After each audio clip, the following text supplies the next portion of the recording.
شروع کرتا ہوں اللہ کے نام سے جو بڑا مہربان اور نہایت رحم والا ہے۔ حضرت انس رضی اللہ تعالی عنہ نے نبی کریم صلی اللہ علیہ وآلہ وسلم سے نقل کیا کہ نبی کریم صلی اللہ علیہ وآلہ وسلم نے فرمایا، تم میں سے کوئی شخص ایماندار نہ ہوگا جب تک اپنے بھائی کے لیے وہ نہ چاہے جو اپنے نفس کے لیے چاہتا ہے۔ حضرت ابو ہریرہ رضی اللہ تعالی عنہ سے نقل کی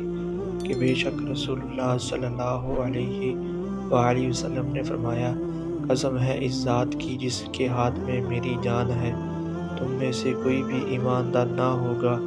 جب تک میں اس کے والد اور اولاد سے بھی زیادہ اس کا محبوب نہ بن جاؤں۔ آپ صلی اللہ علیہ وآلہ وسلم نے فرمایا، تین خصلتیں ایسی ہیں کہ جس میں یہ پیدا ہو جائیں، اس نے ایمان کی مٹھاس کو پا لیا۔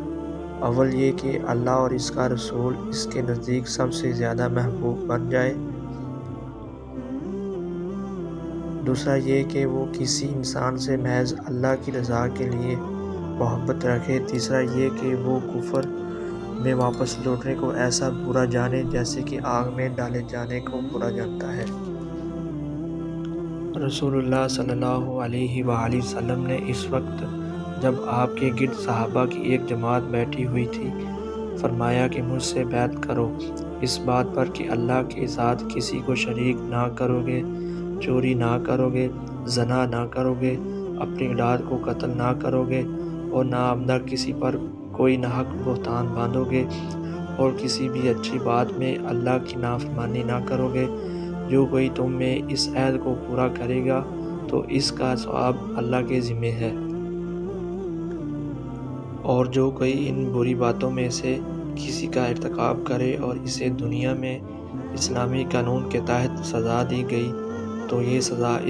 اس کے گناہوں کے لیے بدلہ ہو جائے گی، اور جو کوئی ان میں سے کسی بات میں مبتلا ہو گیا اور اللہ نے اس کے گناہوں کو چھپا لیا تو پھر اس کا معاملہ اللہ کے حوالے ہے، اگر چاہے معاف کر دے اور اگر چاہے سزا دے دے۔ صحابہ کہتے ہیں پھر ہم سب نے ان سب باتوں پر آپ صلی اللہ علیہ وآلہ وسلم سے بیعت کر لی۔